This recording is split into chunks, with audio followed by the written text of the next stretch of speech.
오늘 우리에게 주신 하나님의 말씀은 사도행전 2장 1절에서 4절 말씀입니다.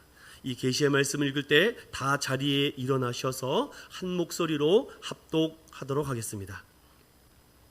시작.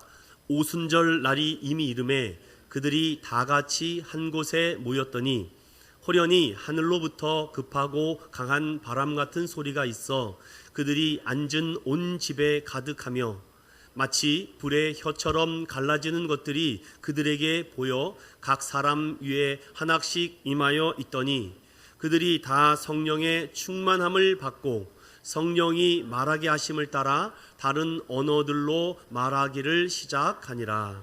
아멘. 우리 교회는 어르신들도 계시고 아이들도 계시고 또 우리 젊은 부부들이 있습니다. 그러다 보니까 우리 몸의 체온이 달라요.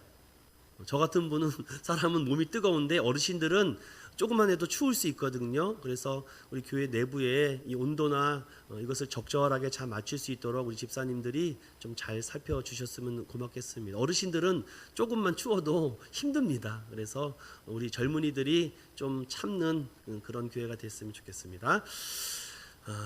오늘 성령 강림 주일을 맞이해서 특별히 성령에 대해서 제가 좀 집중적으로 다뤄보고 살펴보는 시간을 가져보려고 합니다. 평소 제가 하는 말씀보다는 조금 더 말씀을 더 깊이 세밀하게 살펴보는 시간을 가져보도록 하겠습니다.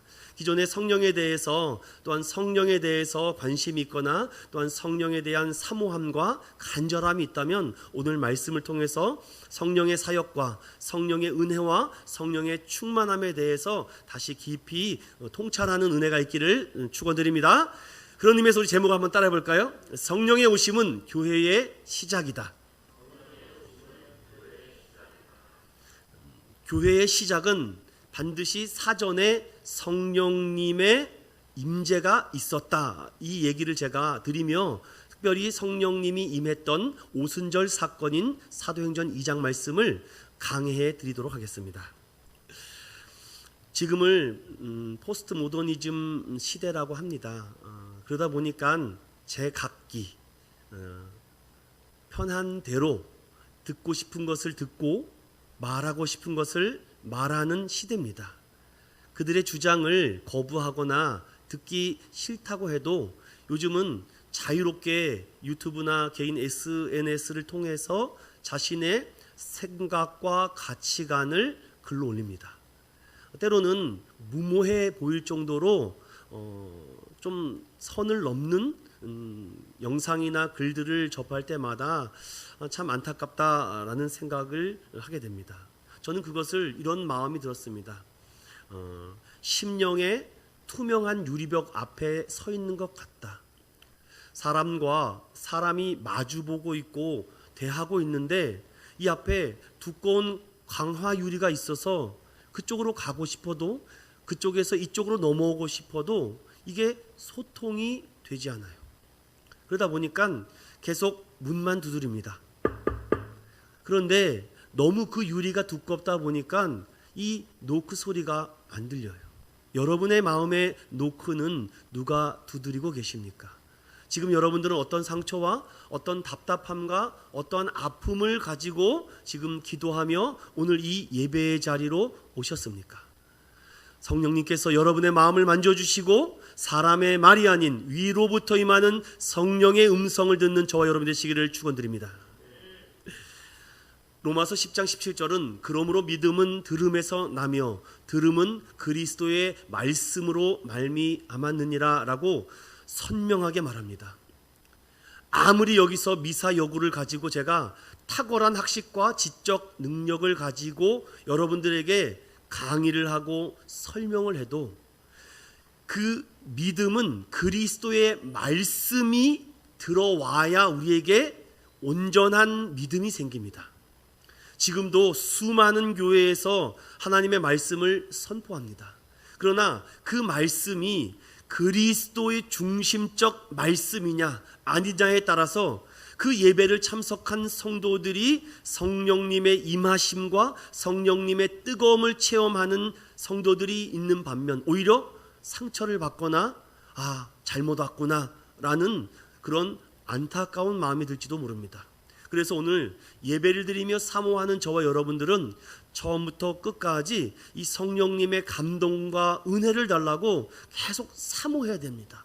이 순간을 잠시라도 놓치게 되면 사탄 마귀가 비집고 들어와 우리를 넘어뜨리려고 하죠. 성경은요 이렇게 또 말합니다. 히브리서 4장 12절을 함께 합독합니다. 시작.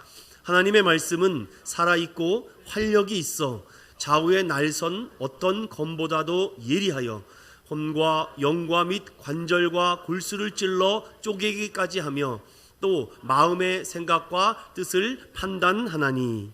아멘. 하나님의 말씀을 통해서 가장 먼저는 우리의 죄의 모습, 타락하고 부패한 우리의 모습이 얼마나 정말 잘못됐는지를 먼저 깨달아야 됩니다. 그래서 교회에서는 죄에 대한 설교에 대한 굉장히 두려움이 목회자에게도 있습니다. 한 주간 고생하며 힘들게 살아온 우리 성도들에게 아니 좀 주일날만큼은 조금 편안하고 행복하고 좀 기쁨의 얘기를 좀 재밌는 얘기를 해줘도 될까 말까인데 거기에다가 죄에 대한 얘기, 타락에 대한 얘기를 해야 되는가? 하지만 여러분 성령님은요 그것을 원치 않을 때가 더 많습니다. 하나님의 은혜와 예수 그리스도의 사랑, 성령님의 구원의 사역을 다시금 명확하고 선명한 기준을 세우고 나가야지 또 한 주간을 승리하고 살아갈 수 있기 때문입니다. 사랑하는 인천은교회 성도 여러분, 함께 예배드리는 여러분, 우리가 원하는 것을 찾지 말고 주님이 기뻐하는 것을 찾는 저와 여러분 되시기를 소망드립니다. 설교의 대가들은요 들리는 설교를 합니다. 저도 개인적으로 한 10명의 목회자들의 설교를 들으면서 도움을 받거나 또 은혜를 받는데 대부분 설교의 대가들은요 성도들에게 잘 들리는 설교를 합니다. 저도 그래서 설교를 할 때 보고 듣고 말하고 쓰고 교육학을 전공하다 보니까 이 다양한 방법들을 통해서 여러분들에게 말씀을 전달하려고 합니다. 그런데 제가 전달이라는 말을 썼는데 이 전달할 때에 많은 문제가 있습니다. 어떤 문제가 있습니까? 이 여기 서 있는 목회자가 우편 배달원이 돼서는 안 됩니다. 아유 편지 왔습니다. 집사님 이 편지 좀 잘 읽어보세요 라고 줬습니다. 그런데 그 편지를 받은 사람이 이 편지를 뜯어보지 않고 읽어보지 않는다면 그거는 뭡니까? 종이 쪼가리가 됩니다. 성경이 그렇습니다. 성경이 여러분에게 하나님의 러브레터를 써드렸는데 이거를 읽지 않고 보지 않고 듣지 않으려고 하면 여러분의 생각과 뜻은요 하나님의 은혜로 채워질 수가 없죠. 그래서 더욱 나아가 하나님의 은혜와 풍성한 말씀에 차고 넘치는 사람들은요 들리는 설교를 한다라고 합니다. 저도 그런 목회자가 되고 싶습니다. 대표적으로 성경에는 그런 사역자가 누구였는가라고 한 사람을 뽑자면 사무엘이라는 선지자입니다. 사무엘 선지자는 항상 하나님의 생각과 하나님의 뜻이 무엇인지를 먼저 듣고 경청한 후에 행동했다는 것이죠. 그의 사역의 말에 내가 기도하지 않았느냐, 내가 하나님께 예배하지 않았느냐, 그런 것이 있으면 나와라, 이 정도로 할 정도면 정말 우리가 할 말이 없지 않겠습니까? 저는 그래서 오늘 몇 가지를 조금 소개하고 사도행전 말씀을 시작해 보려고 합니다.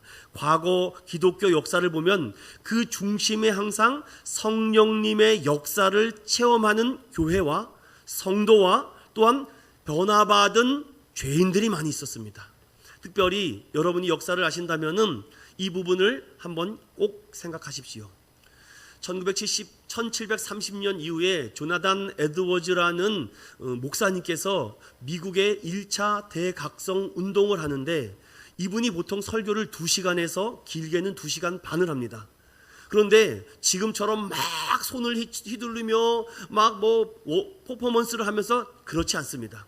딱 정자세로 서서 준비된 원고를 그냥 쭉 읽습니다. 그렇다고 눈도 마주치지도 않습니다. 그러면서 쭉 읽어요. 그 당시 1734년도에 성난 하나님의 손에 잡힌 죄인들이라는 설교를 2시간째 하고 있던 그때에 제가 그대로 읽어드리겠습니다. 참석한 모든 사람들의 가슴이 울리기 시작했다. 참석한 모든 자들이 회개의 눈물이 터지기 시작했다. 그때 조나단 에드워즈 목사님은 이렇게 외쳤다. 가슴으로 받고 회심하십시오. 머리로 아는 것보다 경험이 중요합니다. 기독교는 체험의 종교요, 말씀의 종교요, 만남의 종교요, 사랑의 종교입니다. 그러므로 1차 대각성으로 그 타락했던 미국이 폭발적인 부흥이 일어납니다. 그리고 그 이후에 찰스 핀이라는 선구자가 그 은혜를 이어받아, 물론 약간의 사상의 문제가 있지만 이는 학교 교육, 기독교 교육이 중요하다는 것을 외쳤습니다. 성령님께 기도합니다. 하나님, 이 나라를 구원해 주십시오. 그러면 어떻게 됩니까? 교육해라. 말씀으로 교육해라. 때를 얻든 못 얻든. 핀이는 악의 세상을 그냥 두면 안 됩니다. 소리치십시오. 외치십시오. 가만히 있지 마십시오. 가만히 있는 것은 안 됩니다. 라고 외치자 그들이 말씀을 듣고자 교회로 모이기 시작합니다. 피니의 설교를 듣고 그들의 마음이 뜨거워지기 시작합니다. 성령님의 감동이 일어난 거죠. 이 은혜를 이어받아 2차 대각성이 일어났는데 그 이후에 D.L. 무디라는 정말 세상에 한번 나올까 말까 하는 위대한 전도자, 100만 명에게 복음을 전한, 그 후에 빌리 그레함 목사님이 있지만 그 당시 3차 대각성 운동에 부흥 운동을 일으켰던 주역이 누구냐? 무디 목사님. 이는 초등학교도 제대로 나오지 못했습니다. 그런데 딱 하나 아는 건 성령님이 나와 함께 하시면 내가 복음을 증거할 수 있다. 그는 초등학교 있는 어린아이들, 주일학교 애들부터 말씀을 가르치는 교사로 시작했습니다. 무디는 이렇게 외쳤습니다. 회개하십시오. 그리고 예수님을 영접하십시오. 그리고 오직 성경만이 유일함을 믿음으로 강조했던 목사님이십니다. 이 세 분의 목사님의 공통점이 무엇입니까? 대단한 화려한 말을 한 것이 아닙니다. 성경에 대한 성경 해석과 탁월한 내용을 한 것이 아니라 이 받은 은혜가 성령님의 감동이 되어서 성령님의 역사로 그 영혼을 때리니까 그 말씀이 가슴에 퍼져나가는 거죠. 이 은혜가 어디까지 흘러나가는지 아십니까? 제가 교회사를 연구하다 보니까 이것이 1903년 원산, 평양 이북에 있습니다. 원산에 부흥운동이 일어나고 또한 평양에 1907년에 드디어 4차, 5차 대각성 운동이 일어납니다. 대표적으로 루이스 선교사와 하디 선교사가 와서 이런 얘기를 합니다. 제가 여러분을 예수 그리스도의 사랑으로 사랑한다라고 했는데 거짓말했습니다. 저는 거짓말했습니다. 아니, 외국인이 와서 조선 사람들 앞에 내가 여러분을 사랑한다는 것을 거짓말을 했다는 것을 고백한다는 것에 충격을 받은 것이죠. 사랑 믿음의 성도 여러분, 대각성은요 돌이킴으로부터 시작된다는 것이 공통적인 의견이었습니다. 여러분, 날마다 이렇게 기도해야 됩니다. 우리 한번 따라해 볼까요? 성령님 오셔서 내 마음 채워주소서. 오늘도 그렇습니다. 하나님, 오늘 목사님이 전해주시는 이 말씀이 깨닫게 해주시고 알게 해주시고 또한 이 말씀 속에서 내 마음에 좀 채워지게 해달라고. 그거는 성령님의 능력이기 때문에 제 능력이 아닙니다. 이제 여러분들에게 어떻게 하면 성령을 받고 왜 성령을 받지 못하는지 오늘 이 본문을 중심으로 함께 깊이 말씀을 들어가 보도록 하겠습니다. 먼저 성령 충만을 방해하는 죄들이, 우리가 성령의 능력을 받고 성령의 말씀 안에서 살아 움직이기를 원하는데 이 방해하는 세력들이 너무나도 많습니다. 그러면 성령 충만을 방해하는 죄들이 있는데 어떻게 그 죄와 싸워 승리하는가? 저는 세 가지로 여러분들에게 먼저 말씀드립니다. 따라해볼까? 첫 번째, 날마다 자신의 죄와 대면하라. 이 말이 무엇입니까? 죄를 가지고 막 이렇게 하라는 것이 아니라 여기서 중요한 것은요, 내가 죄를 짓고 난 이후에 그 결과를 보라는 겁니다. 그래서 죄를 안 짓는 겁니다. 그래서 그리스도인들이 죄 악의 자리에서 떠나는 이유가 무엇입니까? 그 죄의 결과와 형벌과 징계가 어떤지를 알기 때문에. 그런데 눈이 어두워지면요, 결과를 보지 못하게 합니다. 그냥 당장의 쾌락과 당장의 순간의 즐거움을 바라죠. 그리스도인은 날마다 자신의 죄와 대면하라는 것은 그 죄에 대한 대가와 결과가 얼마나 엄중하고 무서운지를 알아야 됩니다. 이것을 뛰어넘어야 성령 충만함을 받죠. 두 번째, 따라합시다. 죄에 대하여 허점을 보이지 말라. 이 허점이요, 우리 안에 너무 많습니다. 저도요, 참 허점 많은 목사예요. 그래서 항상 원수 마귀가 저의 마음과 저의 이 음탕한 마음과 저의 이 불규칙한 마음들을 계속해서 공격합니다. 허점이 너무 많습니다. 그런데 하나님 앞에 다시 엎드리면요, 그 허점을 감춰주십니다. 성경 어디에도 봐도 교만한 자를 하나님이 쓰신 적이 없어요. 항상 낮은 마음으로 겸손해야 됩니다. 허점이 보이십니까? 무릎을 꿇으십시오. 세 번째, 따라합니다. 죄에 대하여 피하거나 방어를 넘어 때론 실제적 공격을 하라.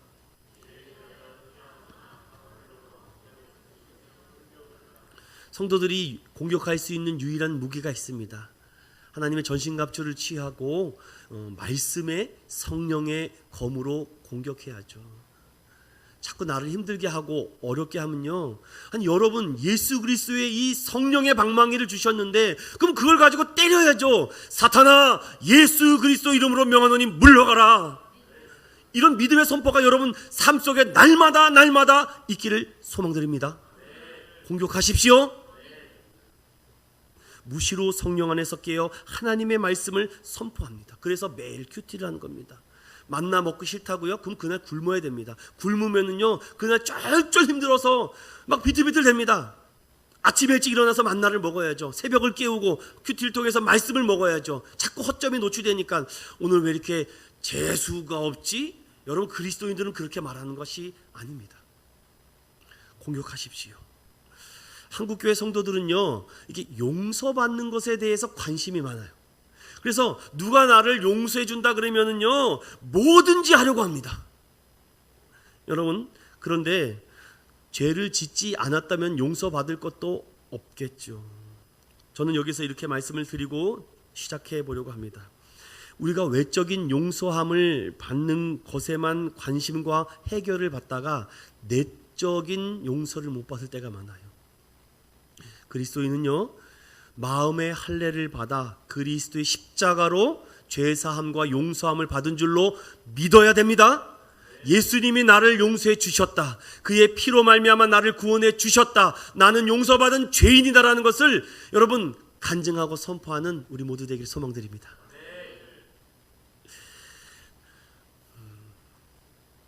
그렇다면 어떻게 성령을 받는가도 우리가 생각해 봐야죠. 이거는 여러분들 잘 아시는 부분이기 때문에 구차한 설명을 제가 드리지 않고 6가지로 정리해 봤습니다. 읽어보면서 가슴에 새겨봅니다. 첫 번째, 하나님의 뜻이고 원하심을 알자. 아들아, 딸아, 무엇을 줄까? 하나님, 먹을 것과 입을 것과 집이 필요합니다. 그래? 그거는 당연한 건데 나는 너에게 성령 주기를 원한다. 성령 받기를 원하느냐?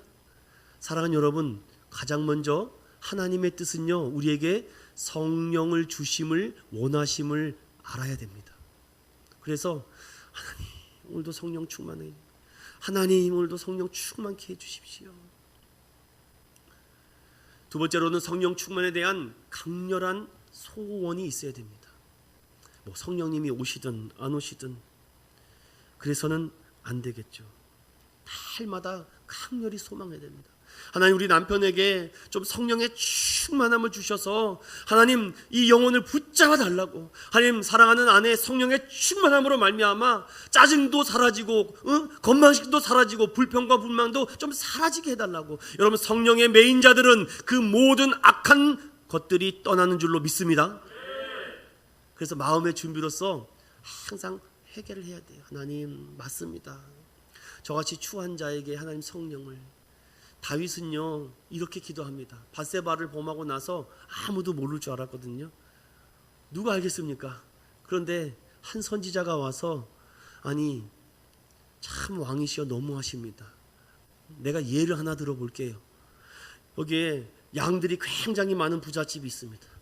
그 중에 하나 잃어버린 것에 대해서 어떻게 생각합니까? 아무것도 없는 곳에다가 양 하나 있는 집이 있습니다. 어떻게 하겠습니까? 누가 더 어렵고 힘들겠습니까? 이건 너무 상식적인 문제죠. 그런데 다윗이여 당신이 그 하나를 빼앗았습니다. 여러분, 그 하나를 빼앗으면 어떡합니까? 그런데 하나님은요, 그 하나밖에 없는 예수님을 우리에게 주셨습니다. 어찌 이 은혜를 갚겠습니까? 하나님의 말씀을 듣지 않으면 무슨 말을 하는지 알 수가 없어요. 그리고 예수 만난 사람은 예수 만난 사람을 딱 한눈에 알아봅니다. 야, 저 사람은 예수 만난 사람이구나. 정말 십자가에 내 자아가 죽은 사람이구나. 나는 죽고 예수로 사는 사람이구나. 그런 사람들한테 기도받아야 됩니다. 어디 이상한 데 가서 자꾸 안수받고 외부에서 성경 공부 이거 조심하십시오. 저한테 허락을 받으십시오. 확실한지 아닌지 제가 그래도 공부를 했기 때문에 그 정도는 구별할 줄 압니다. 여섯 번째 따라해 볼까요? 성령 충만한 자리에 항상 있으라.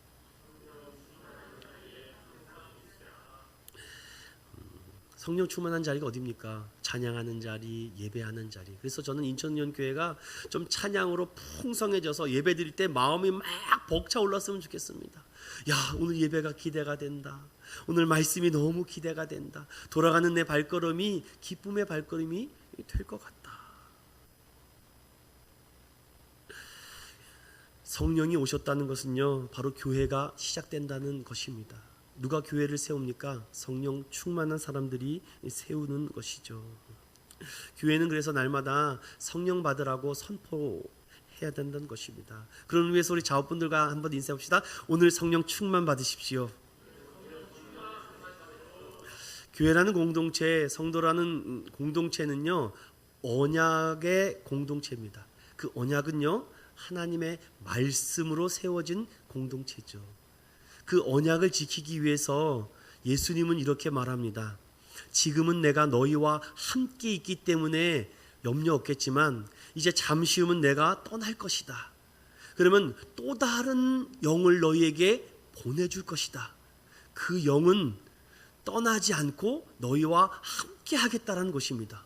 제자들이 무슨 말인지 이해를 못합니다. 그런데 언제 깨닫습니까? 오순절날 그 말씀을 깨닫게 되죠. 오늘 그 말씀을 저는 여러분과 함께 깊이 묵상하며 나아가려고 합니다. 이제 말씀을 조금 더 깊이 들어갈 테니까 우리 조금만 정신을 차리고 이 오늘 말씀에 하나님의 크신 은혜를 발견했으면 좋겠습니다. 먼저 사도행전 2장 1절만 다 같이 크게 읽어보겠습니다. 시작.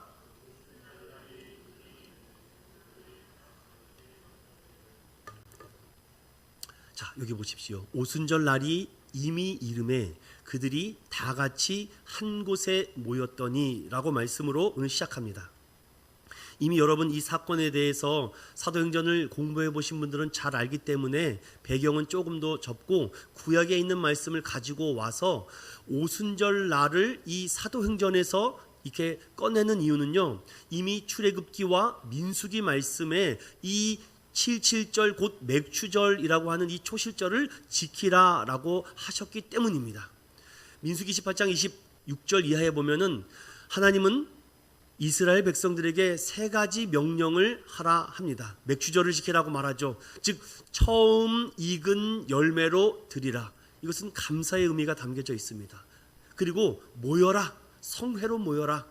여러분 모여야죠. 왜? 모여서 하나님을 경배하라는 것입니다. 그런데 하나님은 또 다른 조건 하나를 달았습니다. 아무 일도 그날은 하지 말아라. 구별과 성별을 얘기하죠. 오순절날 이날은요, 지금 예수님의 승천 이후에 아무도 그들을 지켜주는 사람이 없었죠. 마가의 다락방에서 120여 명의 사람들이 합심하여 기도합니다.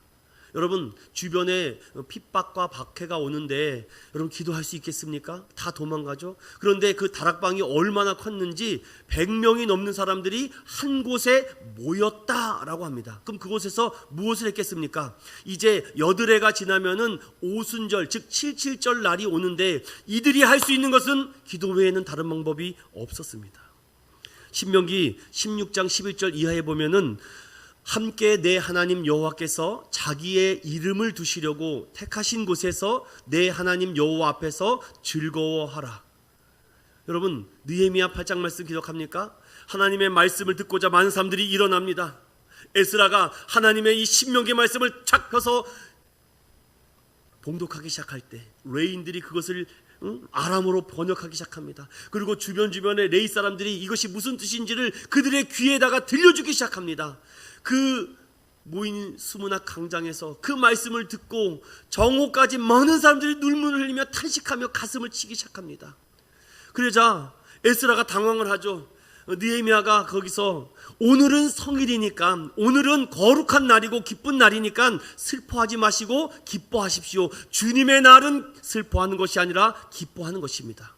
사랑하는 믿음의 성도 여러분, 오순절은 안식일 이튿날입니다. 즉 일회 중 첫날. 그래서 그리스도인은 달력이요 세상 달력과 다릅니다. 우리는 세상 말로 빨간 글씨가 앞에 오는 거죠. 그런데 세상 달력은요 빨간색이 저 뒤에 가 있습니다. 우리는 첫날을 주님의 날로 시작하는 사람입니다. 그곳은 바로 하나님의 은혜가 있기 때문이죠. 우리는 이 주일날 예배드리는 의미가 바로 예수 그리스도께서 부활하셨기 때문에 그것을 기념하며 예배를 드리는 것입니다. 저는 오늘 이 말씀을 통해서 1절을 가지고 하나님은 언약의 말씀대로 다 이루시는구나. 오순절 날에 이르렀고 그리고 그곳에 다 같이 모였다라는 것입니다. 그러면 성령님이 하시는 사역 중에 중요한 사역은 무엇이냐? 바로 한 곳에 모이게 한다는 것입니다. 모이기를 피하는 어떤 자들의 습관과 같이 하지 말아라. 모이기를 힘써라. 모이면 기도하고 흩어지면 전도하라라는 것이 성경이 저와 여러분들에게 주시는 하나님의 메시지고 말씀입니다. 떠나지 않고 기다려야 돼요. 내가 섬기는 교회, 내가 사랑하는 교회, 내가 정말 희생하고 내 마음과 정성과 내 물질이 있는 그런 교회를 통해서 여러분의 가정과 자녀가 축복을 받는 줄로 믿습니다. 성령의 기름이요 어떻게 왔다 갔다 합니까? 한 곳에부터 흘러 나오죠. 성전의 흐물과 같이 에스겔의 말씀과 같이 흘러 강으로 넘쳐 흐르는 건 아니겠습니까? 모이십시오. 그리고 다 같이 한 곳에 모여서 하나님 앞에 간절히 기도하는 것입니다. 그리고 모여서 뭐 합니까? 즐거워하는 것입니다. 찬양하십시오. 그리스도인의 구별된 생활을 두 가지로 딱 설명드리면 주일성수와 11조입니다. 11조라고 말하니까 되게 거부감이 들 수 있지만 그러면 11조가 아니라 감사로 바꾸겠습니다. 주일성수와 감사를 하는 것입니다. 그리스도인의 성별되고 구별됨은 주일을 거룩하게 지키고 하나님의 것을 온전히 드리는 믿음의 생활을 하시기를 축원드립니다. 그렇다면 2절을 다 같이 읽어보겠습니다. 2절 시작. 호련히 하늘로부터 급하고 강한 바람 같은 소리가 있어 그들이 앉은 온 집에 가득하며. 여기에 하늘로 그리고 바람 이 두 가지가 나옵니다. 여러분 호련히라는 것은 알죠? 문득 홀자에 그럴 연자입니다. 하늘로부터라는 말은 천국에서 즉 주님의 나라에서 바람이 부는데 그 바람이 급하고 강한 바람이 있는데 그것이 어떻게 보입니까? 보이는 것이 아니라 들렸다라고 합니다. 여러분 성령님의 임하심은요 보십시오. 오늘 이 사도행전 2장 말씀의 순서를 따라서 보면은요 먼저 모였습니다. 그리고 그것에 마음을 다하여 합심하여 성령님을 간절히 사모할 때에 가장 먼저 청각적인 반응이 일어납니다. 무슨 소리지? 무슨 소리지? 아무도 모릅니다. 엘리야가 로뎀나무 아래에서 죽기를 각오합니다. 주님 나만 남았습니다. 나만 열심히 하네요. 아무도 몰라줍니다. 그때 하나님은 엘리야를 호렙에까지 이끌어내게 하십니다. 호렙산에서 동굴에서 잠을 청하고 있는데 갑자기 땅이 흔들립니다. 바람이 붑니다. 지진이 막 납니다. 엘리야가 정신이 번쩍 나죠. 그런데 이게 어디서 나는 건지 알 수가 없습니다. 바람이 눈에 보입니까? 공기가 눈에 보입니까? 잡히지도 않습니다. 그때 주님의 세미한 음성이 엘리야에게 들립니다. 엘리야야 까불지 마라. 바알 앞에 무릎 꿇지 않은 7,000명이 있다. 너만 유심히 특별히 열심히 하는 거 아닙니다. 너만 교회에서 너만 대단히 잘하는 게 아니다. 내가 하나님의 일을 하기 위해서 수요일마다 11개 강해를 하고 있습니다. 그 7,000명의 하나님의 은혜가 점점 어떻게 11개 하를 통해서 흘러 갔기 때문이죠.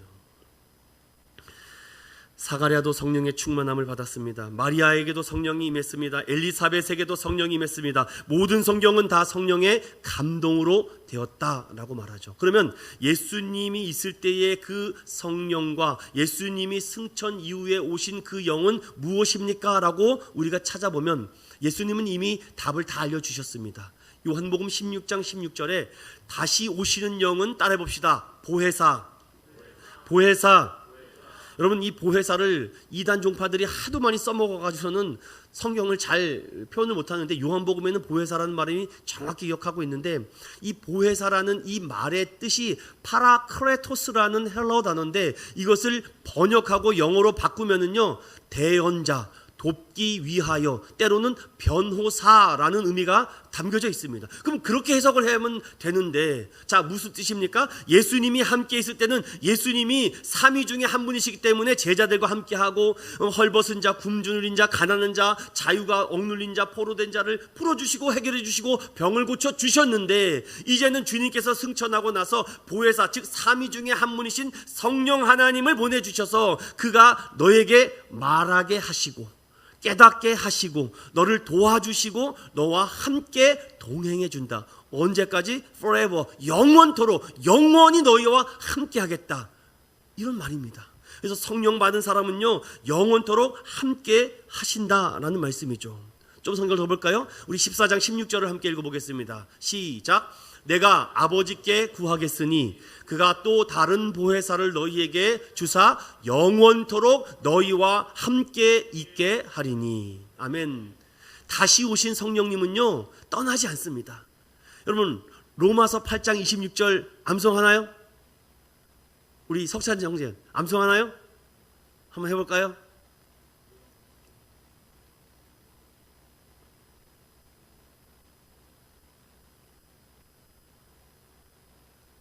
그렇죠. 여러분, 이건 박수 한번 쳐야 됩니다, 여러분. 우리 석찬이가 시각장애인이거든요. 그런데 저보다 성경을 더 많이 읽습니다. 제가 로마서를 16장까지 다 암송해야 된다, 8장은 기본이다라고 했더니 열심히 하고 있습니다. 여러분, 말씀이 있는 사람은요, 두려움이 없습니다. 말씀이 내 안에 있다는 것은 성령님이 나와 함께 하시는데 뭐가 두렵겠습니까? 저는 여러분들에게 소망하는 것 딱 하나입니다. 다른 건 잘 할 줄 몰라도 괜찮아요. 뭐 퍼포먼스, 뭐 엔터테인먼트, 뭐 프로그램 전 못해도 됩니다. 그런데 말씀이 없다면은요, 그건 혼나야 됩니다. 다시 오신 성령님은요, 영원토록 여러분과 함께 거하는 줄로 믿는 우리 모두 되시길 소망드립니다. 이 성령님께서요, 어떻게 온다고 합니까? 급하고 강한 바람 같은 소리가 들린다고 해요. 여기서 여러분, 성령을 바람이니 불이니 혀니, 이거는요 성령이 아닙니다. 바람과 불은 혀는요, 그것은 성령님의 본질과 성품과 어떤 사역의 상태를 보여주기 위한 표상입니다. 그러니까 어디 가니까 이런 걸 하더라고요. 제발 그런 쇼에 놀아나지 마십시오. 여러분들이 그렇게 호한 데 가면요, 믿음의 방패로 막아내십시오. 그것은요 표상입니다. 성령은 말씀입니다. 이런 거 어디 뭐 불 뭐 어디 가면 뭐 번쩍 터뜨리고 막 뭐 어디 가면 뭐 랄랄랄랄랄라 여러분, 이런 예배를 쇼로 만들었다가는 하나님이 가만히 있지 않을 거라고 저는 봐요. 이거는 표상입니다. 이거는 어떤 하나님이신지 어떤 일을 하는지를 보여주는데, 여기서 한 가지만 제가 좀 예를 들어야 될 것 같아요. 성령을 바람으로 상징한 이유가 있습니다. 성경에는 많은 루아흐라고 해서 이 히브리 단어인 이 영, 하나님의 영인데, 이 영은 이미 아담 이후로부터 계속 하나님의 영이 함께합니다. 이거는 창조 때부터도 벌써 하나님의 영이 수면 위에 가득했다라고 말하죠. 이 바람으로 말씀한 것은요, 바로 바람이 임의로 불잖아요. 요한복음에도요, 니고데모가 찾아옵니다. 아니, 어떻게 하면 거듭날 수 있습니까? 그럼 나름대로 니고데모가 공부를 많이 했으니까, 지금 생에선 틀린 것 같아. 그러면 엄마 뱃속으로 다시 들어갔다가 다시 나오면 제가 새 사람이 됩니까? 이거 바보야. 어떻게 엄마 뱃속으로 들어가니? 성령이 너희에게 임하시면 새 사람이 되는 줄로 믿는다. 성령의 바람이 어디로서 왔다 어디로 왔는지 너희가 알 수 있겠느냐? 바로 이것은요, 성령이 하나님의 절대 주권을 통해 일하신다는 것을 말씀합니다. 언제? 종종 이렇게 물어봅니다. 언제 은혜 받으셨어요? 언제 은혜 받았더라? 내 생일은 알 것 같은데 언제 은혜 받았는지 여러분 정확히 아십니까? 어느 날 문득 예배 드리다가, 어느 날 수련회 갔다가, 어느 날 집회 갔는데, 어느 날 부흥회 갔는데, 어느 목사님의 말씀을 듣다가 여러분 은혜 받은 것 아닙니까? 맨날 몇 시, 몇 분, 몇 초 우리 애들이 말하는 것처럼 모르겠습니다. 저도 언제 성령 받고 은혜 받았는지. 그래서 성령은 바람입니다. 하나님이 어느 날 어느 시 어느 때에 어느 장소에서 여러분에게 은혜와 말씀을 주실지 몰라요. 그래서 여러분 항상 말씀과 예배와 기도의 자리를 떠나지 않으시기를 간절히 축원드립니다. 바람은요 보이진 않지만요, 잘 보세요. 자, 이건 바람이 있다라는 거잖아요. 지금 이렇게. 왜? 바람의 역학을 인해서 이것이 종이가 어떤 힘에 의해서 부딪힌 결과입니다. 그래서 이것을 세게 하면은 종이가 세게 휘어지겠죠. 이것을 살살 하면은 바람이 약하네, 바람이 강하네. 사랑 믿음의 성도 여러분, 성령님은요 이처럼요 우리에게 때로는 강하게 이렇게 부딪힐 때가 있습니다. 때로는요 아주 낙수물과 같이 똑똑똑똑똑 떨어질 때가 있어요. 그런데 우리는 내 마음에 성령님이 나를 두드리고 계신다라는 것을 영으로 체험하게 됩니다. 말씀에 살아있는 사람은요 말씀을 통해서 사모함과 갈급함이 막 생깁니다. 그리고 방향을 알 수 있겠죠. 후 하면 저쪽으로 가네, 후 하면 저쪽으로 가네. 이쪽으로 바람이 부는구나, 저쪽으로 바람이 부는구나. 지금 대한민국에 과거 1907년 이후에부터 한일 합병과 일제 강점기, 북한 여러 가지 문제로 말미암아 성령의 바람이 폭발적으로 부흥할 때 1960년대부터 80년대까지 정말 교회에 정말 천막만 쳐놓고 가마떼기만 깔아놔도 교회가 잘 됐습니다. 요즘은요 웬만한 시스템 가져놓지 않아도 불편하네, 덥네, 춥네. 성령의 바람이 임하시겠습니까? 방향이 지금 다른 나라로 흘러가고 있습니다. 어저께 신대원 동기 목사님을 만나서 이런저런 얘기를 한 서너 시간 했습니다. 아르헨티나 국적이거든요. 그런데 그런 얘기를 해요. 자기가 아르헨티나로 돌아가야 될지 걱정이 많다. 왜요? 그랬더니 한국에 소망이 없어 보인다. 자기가 아르헨티나 있을 때는 그렇게 뜨겁게 기도하고 미국에서 선교 훈련 받고 특별히 우크라이나에 가서 키예프에 가서 선교 사역을 할 때는 정말 모이면은 눈물부터 시작해서 예배가 진행되지 않을 정도였었는데 한국 사람들은 다 가슴이 메말라서 아무리 목회자가 여기서 공중공중 뛰고 막 공중회전을 쳐도 냉랭해서 다들 마음이 식어져 있다고. 설교를 해도 자기가 원하는 사람들 설교만 듣고 찾아가고 있다고. 그래서 낙심이 되죠. 목사님이 낙심이 되면 성도들은 어떻게 합니까? 그래도 끝까지 강대상을 붙잡아야죠. 사랑하는 믿음의 성도 여러분, 대한민국의 목회자들 위해서 기도 많이 해주십시오. 목회자가 쓰러지면요 대한민국은 이제 끝난 것입니다. 성령의 바람이 어디로 갈지, 어디로 흘러갈지 모릅니다. 그 성령의 바람이 여러분의 가정과 여러분 개개인으로 흘러 들어가기를 소망드립니다. 성령의 능력은요 강함과 또한 이를 급속히 진행함을 통해서 바람이라고 표현을 하고 있는 거죠. 성령이 임하시면요 죄에 대해서 깨닫게 됩니다. 의에 대해서, 심판에 대해서 성령님이 자꾸 깨닫게 해주세요. 그래서 성령은 바람처럼 임하게 된다는 것입니다. 성령이 우리에게 각 사람에게 충만하게 임하면은요 할 수 없는 풍성함과 은혜가 있습니다. 저는 오늘 말씀을 준비하면서 좀 이런 마음을 가지고 섰습니다. 우리 성도들에게도 성령이 임하셔서 좀 달라 보이게 해달라고. 예배를 마치고 갈 때에 뭔가 얼굴이 환해져서 막 기쁨이 넘쳤으면 좋겠습니다. 오늘 잘 왔다. 야, 성령님이 나를 여기로 보내주셨구나. 다 뜻이 있었구나. 그래, 하나님 알겠습니다. 사람이 달라져요. 살아있는 교회는 이런 사람들이 세워가는 줄로 믿습니다. 자, 그렇다면 또 3절 한번 다 같이 읽어보겠습니다. 3절입니다. 시작.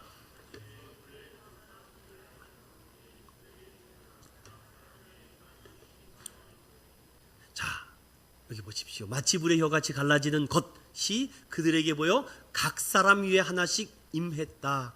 불이 혀같이 갈라졌다라는 의미는요, 이게 불과 같이 뜨거웠다라는 말과 모든 것을 갈라놓는 역사입니다. 어떤 걸 갈라놓습니까? 성령은요, 거룩한 것과 속된 것을 갈라놓습니다. 진리의 구별에 지혜와 능력을 주십니다. 마귀의 역사와 하나님의 역사를 구별하게 합니다. 죄와 의, 하늘의 말씀과 땅의 말씀을 구별하게 합니다. 영의 것과 육의 것, 진리와 비진리, 영적 감동과 육적 감동, 신본주의와 인본주의를 갈라놓는 지혜를 주십니다. 내가 왜 이렇게 똑똑해졌지? 여러분, 성경을 많이 공부하고 성경을 많이 읽으면요, 하나님이 지혜를 주십니다. 그냥 어느 날부터 왜 이렇게 내가 똑똑해진 게 아니라 성령님이 지혜를 주신 것입니다. 신기합니다. 오늘 읽은 말씀이 지난번에도 들었던 말씀인데 오늘 왜 이렇게 또 새롭게 들리지? 여러분, 성령님이 여러분 심령에 불의 혀같이 갈라지고 임하고 있는 것입니다. 누가복음 24장 32절을 한번 읽어볼까요? 시작. 그들이 서로 말하되 길에서 우리에게 말씀하시고 우리에게 성경을 풀어주실 때에 우리 속에서 마음이 뜨겁지 아니하더냐 하고. 여러분, 성령 받은 사람은요, 요한복음 2장 17절처럼 주님의 성전을 사모합니다. 내가 사랑하는 교회, 어디 잘못된 데 없나? 어디 물 새는 데는 없나? 여러분, 역사의 주인공과 하나님이 크게 쓰는 사람은요, 교회를 너무 사랑합니다. 그러면은요, 나는 교회를 위해서 바쁜데 하나님은 그를 위해서 살아줍니다. 주의 전을 사모하는 열심이 나를 삼킨다. 여러분, 이 말씀 오늘 꼭 붙잡고 가시기를 축원드립니다. 주님이 나를 여기 세워주셔서 하나님, 여기에 주님의 몸된 피값으로 세워준 이 교회를 섬기게 하셨군요. 그냥 뜨겁게 마음을 다해서 성령님 함께해 주십시오. 함께해 주십시오. 엠마오로 내려가는 두 제자가 낙심합니다. 부활했던 예수님이 어떻게 됐대? 그래서 여쭤저쩌 됐대. 그럼 유턴해야죠. 부활하신 예수님이 우리에게 나타나셨다면 유턴해야죠. 여러분, 죄에서 돌이켜야죠. 왜 유턴하지 않고 계속해서 내려갑니까? 그들을 붙잡기 위해서 예수님께서 그들에게 직접 나타나서 제자들아, 모세와 선지자들의 글을 기억하니? 기억하죠. 뭐 그 정도야. 기억한다는 양반들이 지금 뭐 하는 겁니까? 부활했던 얘기는 들어보았습니까? 들었죠. 제가 예수님께서 3일 만에 부활했다라고 내가 들었다고. 근데 왜 유턴 안 하니? 그런데 예수님은 그렇게 책망하지 않습니다. 그렇구나. 많이 힘들었지. 많이 지쳤구나. 얼마나 무서웠니? 그래, 내가 다시 너에게 그 뜨거운 마음을 불어넣어 주겠다. 그리고 모세의 얘기와 선지자들의 글과 또한 여러 가지 하나님의 말씀을 차근차근 풀어주니까 그들의 마음이 꿈틀대요. 저 선생님, 말씀을 더 듣고 싶은데 혹시 오늘 저희와 같이 유숙할 수 있을까요? 그래, 좋다. 같이 밥을 먹습니다. 그리고 이런저런 얘기를 한참 합니다. 그런데 어느 순간 말씀을 전해주신 그 선생님이 없어요. 그때 한 제자가 얘기합니다. 글로바라는 제자라고 하겠죠. 오늘 이 말씀처럼 아까 그분이 우리에게 성경을 풀어주시고 얘기할 때 자네 마음은 어땠는가? 자네 마음은 뜨겁지 않았던가? 어이구, 그래? 나도 뜨거웠는데 당신도 뜨거웠는가? 그분이 누구지? 그분이 예수더라. 믿음은 들음에서 나고 들음은 그리스도의 말씀에서 납니다. 하나님의 마음에 뜨거움을 받는 사람은요, 하나님을 사랑합니다. 진리를 사모합니다. 말씀을 사랑합니다. 예수님을 따라가려고 합니다. 예수님의 그리스도의 모습을 닮아가려고 합니다. 그리고 천국을 소망하며 뜨거운 마음을 날마다 부어주시기를 사모하죠. 청각적으로 소리로 들려주셨는데 각 사람에게요, 이제 시청각으로 보여주십니다. 저는 이 사도행전 2장 1절과 4절 말씀만 잘 공부하면요, 여러분 성령관에 대해서 확실히 배우게 됩니다. 성령은 바람처럼 우리에게 청각적으로 임했다가 또한 나에게 항상 어떤 큰 일을 감당하기 위해서 때로는 이렇게 시각적으로도 보여주시는구나. 어떻게 보여줍니까? 불의 혀같이 그 각 사람 위에 120여 명에게 다 임하기 시작합니다. 여러분, 왜 불이 혀같이 된다라고 이렇게 표상으로 얘기했을까요? 혀는요, 맛을 아는 것과 말을 하는 두 가지 기능이 있습니다. 성령은요, 하나님의 말씀과 기도의 멋이 아니라 맛을 알게 합니다. 와, 놀랐습니다. 성령님이 딱 임하면요, 너무 꿀송이처럼 답니다. 와, 이 말씀이 내가 어떻게 그 맛을 알게 되죠. 그리고 성령님이 내 안에 임하시면요, 또 하나님의 말씀을 전하지 않고는 참을 수가 없습니다. 그래서 불이 혀같이 갈라진다는 이 표상의 의미가 무엇입니까? 주님의 말씀과 기도가 꿀송이처럼 달게 느껴지게 하시고, 또한 이 복음을, 이 하나님의 구원의 사역을 전하지 않으면 참을 수 없게 한다는 이 두 가지 시청각 자료가 우리에게 증거로 나타나는 거죠.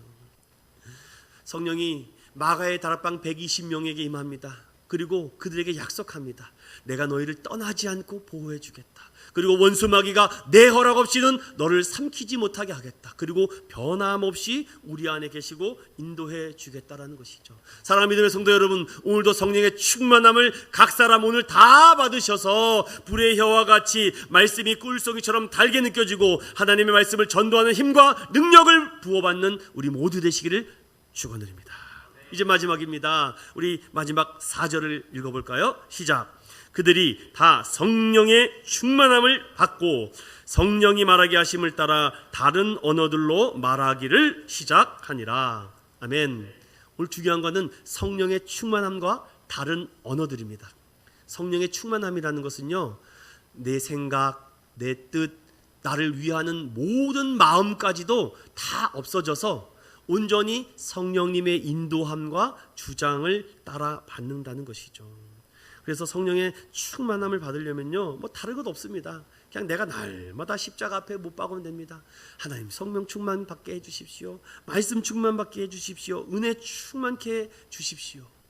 요한복음 16장 13절을 다 같이 읽어봅니다. 시작. 진리의 성령이 오시면 그가 너희를 모든 진리 가운데로 인도하시리니 그가 스스로 말하지 않고 오직 들은 것을 말하며 장래일을 너희에게 알리시리라. 아멘. 에베소서 5장 18절도요. 시작. 술 취하지 말라. 이는 방탕한 것이니 오직 성령으로 충만함을 받으라. 아멘. 성령의 충만함을 통해서 여러분 장래일도 미래일도 또한 할 말과 구변까지도 하나님의 성령으로 충만함을 받으시기를 소망드립니다. 그런데 충만함을 받으니까요, 성령의 은사가 막 쏟아집니다. 고린도전서 13장, 14장, 15장은 사랑장과 은사장과 부활장입니다. 특별히 14장에 성령의 방언과 예언에 대해서 말하는데, 저는 그 말씀 중에 14장 마지막 구절이 가장 은혜가 됩니다. 하나님은요, 화목의 하나님, 무질서의 하나님이 아니다. 나는 질서의 하나님이다. 그래서 교회의 덕을 세우기 위해서 이 하나님의 은사를 잘 사용해야 된다. 여러분, 돈 버는 것도 은사입니다. 물질을 잘 사용해야 됩니다. 그리고 품위 있게, 영적 품위 있게 해라. 방언에는요 3가지가 있습니다. 하나님께로부터 오는 것, 또한 자기 마음으로부터 사탄에게 오는 것이 있는데, 여러분의 방언의 은사는요 하나님으로부터 오는 방언이 되기를 소망합니다. 왜냐하면 이 방언 잘못 받으면은요 아주 힘들어져요. 상처를 많이 받습니다. 왜냐하면 방언하는 사람 때문에 마귀의 종이 되거나 때관 마귀의 일을 하게 되어서 교회에 큰 타격과 손상을 입히게 되기 때문에 저는 1만 마디의 방언보다 차라리 5마디의 진실한 말이 더 은혜가 된다고 생각합니다. 이제 말씀의 결론을 맺고 오늘 마무리를 한번 지어보겠습니다. 오늘 성령의 충만함을 받아서 하나님은 다양한 은사를 주시는 것은 교회의 몸된 교회를 잘 건강하고 든든하게 세워나가게 하기 위해서 주신 것입니다. 사랑하는 여러분, 성령님이 임하시면요 우리가 살아있게 됩니다. 죽을 수가 없습니다. 여러분, 죽은 사람 앞에 가서 아무리 외쳐보십시오, 움직이지 못합니다. 그러나 살아있는 자는요 움직이게 되어 있죠. 우리 한번 이렇게 고백하며 기도하면 좋겠습니다. 성령님, 우리 인천은연교회에 날마다 임재하여 주십시오. 살아 움직이는 교회가 되고 싶습니다. 기쁨과 소망이 가득한 교회가 되고 싶습니다. 이 교회를 오고 가는 수많은 성도들이 식었던 마음이 다시금 회복되기를 원합니다. 그 안에 자유와 진리의 영이 역사하여 사랑이 다시금 회복되기를 소망합니다. 성령 하나님, 부활의 소망을 주시고 천국의 소망을 달라고. 성령 하나님, 나의 어리석음 때문에 교회의 덕을 해치거나 나의 영적 품위가 뛰어나지 못하여 혹은 하나님 영광 가리우지 않았습니까? 하나님 용서하여 주시옵시고, 하나님 주의 전을 사모합니다. 주님의 전을 사모하오니 성령님 이 시간 우리의 마음속에 깊이 임하여 주셔서 채워 주시옵소서. 간절히 소망하는 마음으로 오늘도 이 찬양을 고백하며 나아가